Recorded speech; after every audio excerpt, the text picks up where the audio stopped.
जोहार फ्रेंड्स। आज हम लोग देखेंगे मांझी परगना शासन व्यवस्था।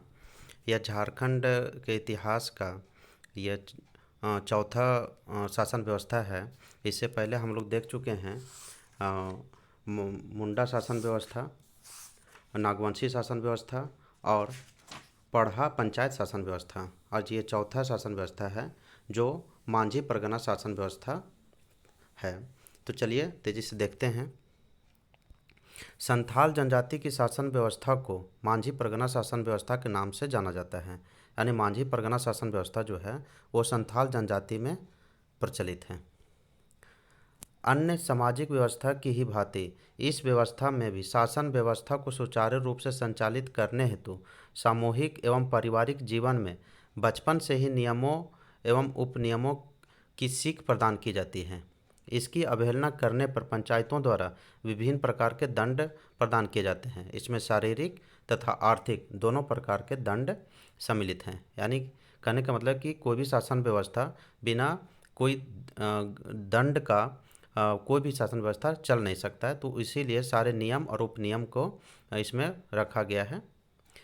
संथालों ने इस शासन व्यवस्था को सौरिया पहाड़ी या जनजाति से ग्रहण किया है। यानी संथाल जो हैं ये सौरिया पहाड़िया से यह शासन व्यवस्था लिया गया, जिसकी राजनीतिक शासन व्यवस्था अत्यंत लोकतांत्रिक है। यह जो शासन व्यवस्था है यह अत्यंत ही लोकतांत्रिक शासन व्यवस्था है। मांझी परगना शासन व्यवस्था से संबंधित महत्वपूर्ण पदों, संगठनों एवं संबंधित तथ्यों का विवरण इस प्रकार है। जो मांझी कौन होता है? तो इस शासन व्यवस्था में प्रत्येक गांव की एक पंचायत होती है जिसका प्रधान मांझी कहलाता है। यानी ग्राम पंचायत का जो प्रधान होता है वह मांझी कहलाता है। जिसमें एक चीज़ ध्यान दीजिएगा, जिसमें स्टार लगा हुआ है वह सवाल जो है पूछा जा चुका है विभिन्न प्रतियोगिता परीक्षाओं में। तो यह मोस्ट इम्पॉर्टेंट फैक्ट है कि शासन व्यवस्था में प्रत्येक गांव की प्रत्येक पंचायत होती है जिसका प्रधान कौन होता है? मांझी होता है। यह गांव की शासन व्यवस्था के संचालन हेतु प्रमुख रूप से उत्तरदायी होता है। मांझी को सफलतापूर्वक शासन संचालित करने हेतु विभिन्न प्रशासनिक एवं न्यायिक अधिकार प्राप्त होते हैं। उनको विभिन्न प्रकार के प्रशासनिक तथा न्यायिक अधिकार दिया जाता है जिससे सहारे वह प्रशासन शासन व्यवस्था को सुचारू रूप से चला सकें। यह ग्राम पंचायत के माध्यम से जमीन जायदाद, तलाक, आपसी झगड़े आदि समस्याओं का समाधान करते हैं। और यही सब तो समस्या होता है गांव में, ज़मीन जायदाद, ज़मीन को लेकर झगड़ा, कि शादी सही से नहीं चल रहा है तो तलाक हो गया, आपसी झगड़े, तो ये सब सारे विवादों का निपटारा जो है वो मांझी के द्वारा गांव में किया जाता है। मांझी हत्या जैसे गंभीर अपराध को छोड़कर, यानी हत्या जैसे गंभीर अपराध को छोड़कर गांव के लगभग सभी मामलों का निपटारा करता है। यानी कहने का मतलब है कि हत्या वाले गंभीर मामलों को मांझी के द्वारा नहीं देखा जाता है। हत्या के मामले में सरकारी हस्तक्षेप अनिवार्य होता है। यानी हत्या अगर किसी की हुई है तो उसमें सरकारी जो व्यवस्था है, शासन व्यवस्था, उसके द्वारा निपटारा किया जाता है। मांझी को लगान वसूलने से लेकर विवाह संबंध स्थापित कराने तक का अधिकार प्राप्त हो। प्रमाणिक कौन होता है? प्रमाणिक या प्राणिक भी कहते हैं। मांझी की अनुपस्थिति में उसके कार्यों का संचालन प्रमाणिक द्वारा किया जाता है। यानी मांझी अगर किसी कारणवश अगर उपस्थित नहीं है तो जो शासन व्यवस्था है वो प्रमाणिक या प्राणिक के द्वारा संचालन होता है। इसे उपमांझी भी कहा जाता है। ठीक है। नेक्स्ट है गुड़ायत या गोड़ायत। यह कौन है? यह मांझी के सचिव के रूप में कार्य करते हैं। मांझी के सचिव के रूप में ग्रामीण को किसी उत्सव या कार्यक्रम की जानकारी पहुंचाने का कार्य गुड़ायत द्वारा ही किया जाता है। अगर कहीं कोई उत्सव है, त्यौहार है, मनाना हो तो यह गुड़ायत द्वारा जानकारी पहुंचा दी जाती है गाँव में। यह लोगों को विभिन्न अवसरों पर एक स्थान पर एकत्रित करता है। यानी अगर कहीं कोई भी प्रोग्राम है, फंक्शन है, तो वह गुड़ायत के द्वारा खबर भेजा दिया जाता है और वो एक स्थान पर एकत्रित हो जाते हैं। यह गांव के परिवारों से संबंधित सूचनाएं भी एकत्रित करता है। यानी अगर कहने का तात्पर्य ये है कि अगर कोई भी सूचना अगर पहुंचाना है तो वह गुड़ायत के द्वारा सूचना मैसेंजर का काम करता है। जोगमांझी कौन है? शासन संबंधी कार्यों को सुचारू रूप से संचालित करने के लिए मांझी की सहायता करने हेतु एक सहायक होता है जिसे जोग मांझी कहा जाता है। यहाँ ध्यान दीजिएगा कि मांझी को ये सहयोग करने वाला कौन होता है? जोग मांझी। और प्रमाणी कौन होता है? कि मांझी की अनुपस्थिति में शासन व्यवस्था देखने वाला वह प्रमाणी कहलाता है। तो ये बात ध्यान रखिएगा। यह जन्म तथा विवाह संबंधी मामलों पर महत्वपूर्ण सलाह देने का कार्य करता है। साथ ही यह विवाह संबंधी मामलों को सुलझाता है। यानी जोग मांझी के द्वारा जन्म तथा विवाह संबंधी मामलों पर अपना विचार देने का कार्य करते हैं और साथ ही विवाह संबंधी मामलों को सुलझाते हैं। अगर किसी प्रकार विवाद हुआ तो जोग मांझी के द्वारा सुलझाया जाता है। जोग प्राणिक, जोग प्राणिक कौन है? जोग मांझी की अनुपस्थिति में उसके दायित्व का संचालन करते हैं।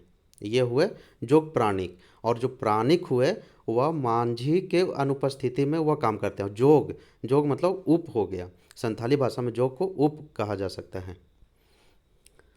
नेक्स्ट है परगनैत। परगनैत कौन होते हैं? इस व्यवस्था में 15 से 20 गांवों को आपस में मिलाकर परगना निर्मित होता है। यानी 15 से 20 गांव को मिला दिया जाता है तो वह एक परगना बनता है, जिसका प्रधान क्या कहलाता है? परगनैत कहलाता है। जिसका 15-20 गांवों को मिलाकर के परगना बनता है और उस परगना का जो प्रधान होता है वह परगनैत कहलाता है। विभिन्न गांवों के बीच के विवादों का निपटारा परगना में किया जाता है। अब देश मांझी या मोड़े मांझी यह कौन होते हैं? यह परगनैत का सहायक होता है।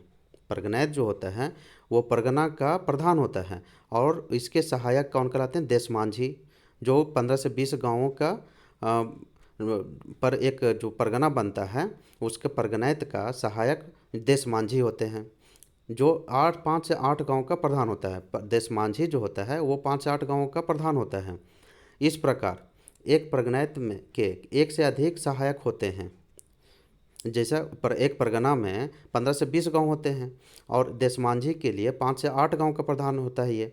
तो इस प्रकार से कई परगनैत जो होते हैं वह इसके परगनैत का सहायक होते हैं। इस प्रकार यह व्यवस्था लोकतांत्रिक राजनीतिक प्रणाली के समरूप प्रतीत होता है। ठीक है। दिसुम परगना, दिसुम परगना क्या है? यह परगनैत से उच्च स्तर पर अवस्थित है। यह परगनैत से भी उच्च स्तर पर जो स्थित है वह दिसुम परगना है। दिसुम मतलब देश होता है। जिन मामलों का निवारण परगनैत की सभा में नहीं होती है उसे दिसुम परगना को हस्तांतरित किया जाता है। यह सभी क्षेत्रों में नहीं पाया जाता है। यह सभी क्षेत्र में दिसुम परगनैत नहीं पाया जाता है। ठीक है। भगदो प्रजा, भगदो प्रजा क्या है? झगड़ों के निपटारे में गांवों के बीच गांवों के कुछ वरिष्ठ लोगों से विचार विमर्श किया जाता है, जिसे भगदो प्रजा कहा जाता है। अनेक गांव का अगर कोई झगड़ा है तो कुछ वरिष्ठ लोगों का विचार अगर लिया जाता है तो उसी को भगदो प्रजा कहा जाता है। नेक्स्ट है लासेर टंगाय। लासेर टंगाय क्या है? यह गांव के प्रहरी का की भांति कार्य करता है, जो बाहरी आक्रमण से गांव की सुरक्षा करता है। चौकीदार कौन होता है? यह पुलिस की भांति कार्य करता है। यह मांझी के आदेशानुसार किसी व्यक्ति को गिरफ्तार भी करता है। नायके कौन होता है? यह बहुत इंपॉर्टेंट है। नायके गांव का धार्मिक प्रधान नायके कहलाता है। धार्मिक अपराधों पर फैसला नायके द्वारा ही दिया जाता है। कुड़ाम नायके, कुड़ाम नायके क्या होते हैं? यह उप नायके की भांति कार्य करता है। उप नायके की भांति यह गांव से बाहरी देवी देवताओं की पूजा पाठ संपन्न कराते हैं। करेला दंड, करेला दंड यह सबसे हल्का दंड है। करेला दंड क्या है? यह सबसे हल्का दंड है जिसके तहत अपराधी 5 से 150 रुपये का दंड लगाया जाता है। बिठलाहा, यह बिठलाहा देखते हैं। बिठलाहा क्या है?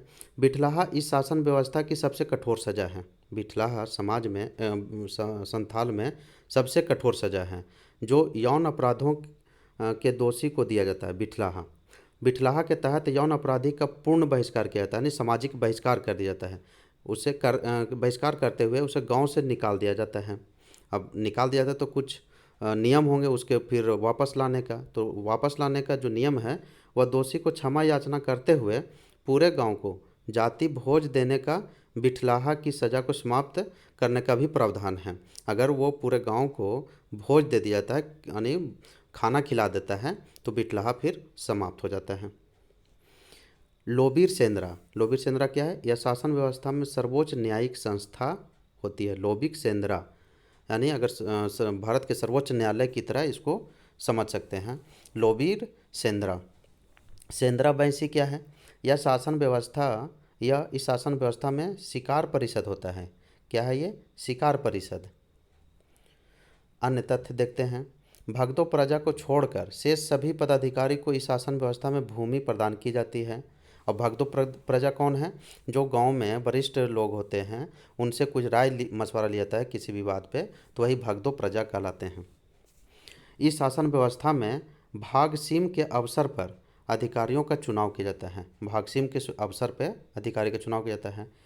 यूल रूल्स जो 1856 में लाया गया था, यूल रूल्स के नियम के आधार पर मांझी परगना शासन व्यवस्था को कानूनी मान्यता प्रदान की गई है।